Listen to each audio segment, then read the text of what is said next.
Assalamualaikum warahmatullahi wabarakatuh. Salam sejahtera untuk kita semua. Sobat mahasiswa Insan Cendekia, kembali di channel Trustco Nusantara, channel yang membangkitkan potensi diri kita untuk menjadi pribadi yang produktif, pribadi yang energik, pribadi yang memberikan kemanfaatan untuk sesama. Di channel ini, saya, Muhammad Sokeh, akan berbagi 8 kebiasaan yang produktif yang mesti kita jalani, mesti kita lakukan, mesti kita jadikan sebagai kebiasaan. Sobat mahasiswa Insan Cendekia, apa 8 kebiasaan produktif itu? Mari kita mulai satu demi satu. Pertama, kita mesti pangkas. Apa itu pangkas? Memangkas hal-hal yang tidak penting dan kita alihkan, kita fokuskan kepada hal-hal yang penting. Apa saja hal-hal yang tidak penting?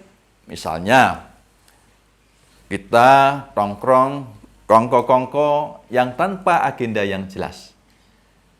Kita main-main dalam waktu yang lama tanpa jelas kapan itu akan kita hentikan. Dan itu mari kita alihkan dan fokus pada hal-hal yang lebih penting. Belajar, membaca buku, berorganisasi, mengikuti kajian-kajian, terlibat dalam aktivitas-aktivitas diskusi, dan lain sebagainya. Itu yang pertama, kata kuncinya adalah pangkas. Terus, apa yang kedua? Yang kedua adalah, kata kuncinya adalah istirahat.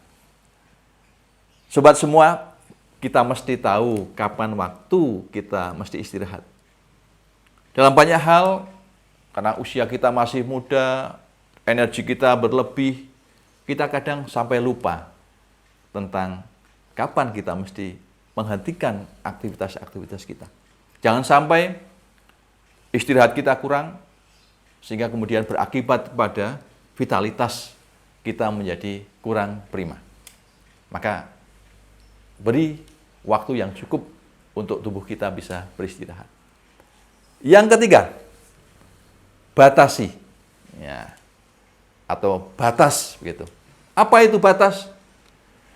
Batasi diri kita dari hal-hal yang mengganggu produktivitas. Apa saja hal-hal yang mengganggu produktivitas? Hal-hal yang kita lakukan secara berlebihan dan itu tidak memberikan dampak yang positif bagi peningkatan kualitas diri kita. Kita sering bermain game, ya misalnya game online sampai berjam-jam, 5 jam, 6 jam, sampai larut malam, sampai pagi hari lagi. Dan itu tidak terasa. Kita misalnya berolahraga secara berlebihan, 1 malam suntuk dan seterusnya. Kita mesti batasi itu, sehingga nanti waktu kita itu betul-betul tertata dengan baik. Yang keempat, kata kunci yang keempat itu adalah inspirasi.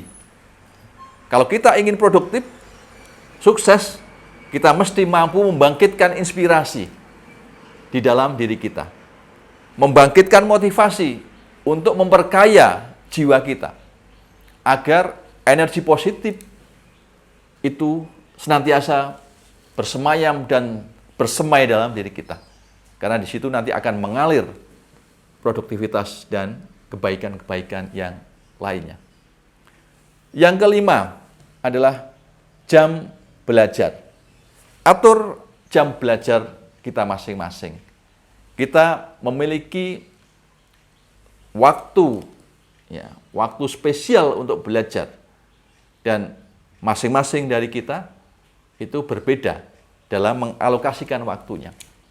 Tapi saya bisa sarankan kepada sobat sekalian bahwa waktu atau jam belajar yang paling produktif bagi kita itu adalah sebelum tidur pada saat bangun tidur, gitu kan, dan nanti pada saat kita akan memulai dalam aktivitas-aktivitas pengkajian ilmu. Maka sebelum tidur kita belajar sebentar. Tidak lama, mungkin 30 menit ya, sampai 45 menit untuk mereview apa-apa yang sudah dilakukan dalam satu hari. Setelah bangun tidur, itu kan, sebelum subuh ya, pukul 3:30 ya, setelah kita beribadah begitu, kita perdalam. Jadi apa-apa yang kita pelajari pada hari sebelumnya itu kita perdalam, kita internalisasikan begitu. Ya, kita catat hal-hal yang penting gitu. Dan nanti sebelum kita berangkat perkuliahan, kita review sebentar berkaitan dengan pelajaran yang akan kita lalui di hari ini. Insya Allah, dengan punya jam belajar itu, maka kita menjadi akan lebih tertata dalam rangka kita akan menggali ilmu pengetahuan sedikit demi sedikit. Kata kunci yang keenam adalah potongan waktu. Waktu yang kita miliki 1 hari, 1 minggu, 1 bulan, 1 tahun, dan seterusnya, itu berhimpitan dengan tugas-tugas kewajiban yang mesti kita lakukan. Maka kita harus bagi tugas itu, bagi kerja-kerja itu dalam potongan-potongan waktu. Dalam timeline, sekuensi-sekuensi yang dengan itu nanti akan memudahkan kita untuk kita mengevaluasi capaian demi capaian dalam tahap-tahapannya. Yang ketujuh, kata kunci yang ketujuh adalah garis waktu. Kita buat rencana, timeline, gitu kan. Hari ini mesti apa yang kita lakukan, besok apa, minggu depan apa, 1 bulan apa, 1 tahun kita harus ngapain, dan seterusnya kita rancang dari awal.